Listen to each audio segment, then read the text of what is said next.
आज के समय में पैसा कमाने के तरीके पहले जैसे नहीं रहे।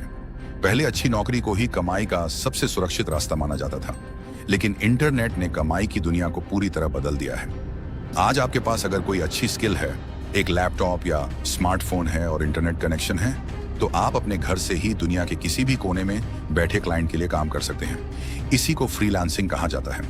लेकिन सवाल यह है कि आखिर फ्रीलांसिंग से पैसा कैसे कमाया जाए? क्या इसके लिए कोई बड़ी डिग्री चाहिए? क्या बहुत ज्यादा इन्वेस्टमेंट करना पड़ता है? या फिर पहले से कोई बड़ा अनुभव होना जरूरी है? इसका जवाब है जरूरी नहीं।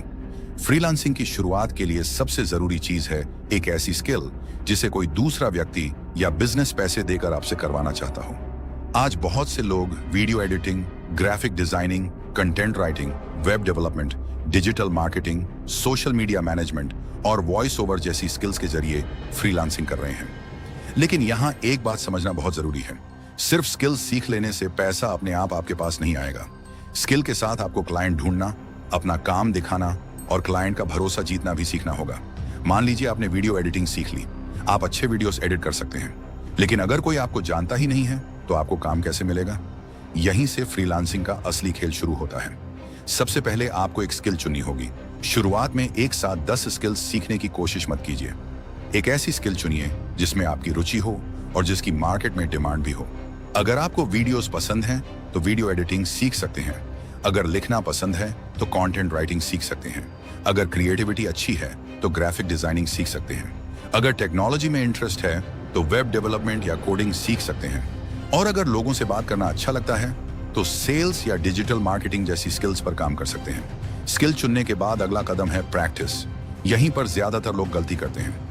वे कुछ वीडियोस देखते हैं, 2-4 ट्यूटोरियल्स पूरा करते हैं और फिर सोचते हैं कि अब उन्हें काम मिल जाना चाहिए। लेकिन किसी भी स्किल में पैसा कमाने से पहले उसे काम के लायक बनाना पड़ता है, इसलिए प्रैक्टिस कीजिए। अगर वीडियो एडिटिंग सीख रहे हैं तो अलग अलग तरह के वीडियोस एडिट कीजिए। अगर ग्राफिक डिजाइनिंग सीख रहे हैं तो अपने डिजाइन्स बनाइए। अगर राइटिंग सीख रहे हैं तो रोज कुछ लिखने की कोशिश कीजिए।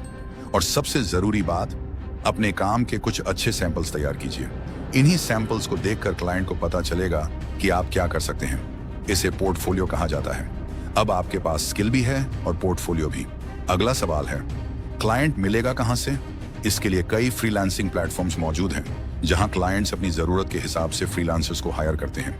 आप अपनी प्रोफाइल बनाकर अपनी स्किल और सर्विसेज के बारे में बता सकते हैं। फिर क्लाइंट्स की जरूरत के हिसाब से प्रोजेक्ट्स के लिए अप्लाई कर सकते हैं। लेकिन शुरुआत में एक समस्या आएगी, शायद आपको तुरंत पहला क्लाइंट न मिले। कई बार आप 10 जगह अप्लाई करेंगे और कोई जवाब नहीं आएगा। फिर 20 जगह अप्लाई करेंगे और फिर भी शायद काम नहीं मिलेगा। यहीं पर ज्यादातर लोग हार मान लेते हैं। लेकिन फ्रीलांसिंग में शुरुआत के समय पेशेंस बहुत जरूरी है। पहला क्लाइंट मिलने में समय लग सकता है। आपको लगातार अपनी प्रोफाइल इंप्रूव करनी होगी, अपने पोर्टफोलियो को बेहतर बनाना होगा और क्लाइंट्स को प्रोफेशनल तरीके से अप्रोच करना सीखना होगा। जब आपको पहला प्रोजेक्ट मिलता है तो उस काम को सिर्फ पैसे के लिए मत देखिए, उसे अपने फ्यूचर पोर्टफोलियो के लिए भी देखिए। क्लाइंट को अच्छा काम दीजिए, समय पर काम पूरा कीजिए, कम्युनिकेशन अच्छी रखिए और जो कमिटमेंट किया है उसे पूरा कीजिए, क्योंकि फ्रीलांसिंग में आपका काम ही आपकी पहचान बनता है। एक अच्छा क्लाइंट आपको दूसरा काम दे सकता है, वही क्लाइंट किसी दूसरे व्यक्ति को भी आपके बारे में बता सकता है। धीरे धीरे आपकी रेप्यूटेशन बनती है और रेप्यूटेशन के साथ आपकी अर्निंग भी बढ़ सकती है। अब मान लीजिए आपने शुरुआत में एक छोटे प्रोजेक्ट के लिए कम पैसे लिए। इसका मतलब यह नहीं कि आपको हमेशा उसी प्राइस पर काम करना है।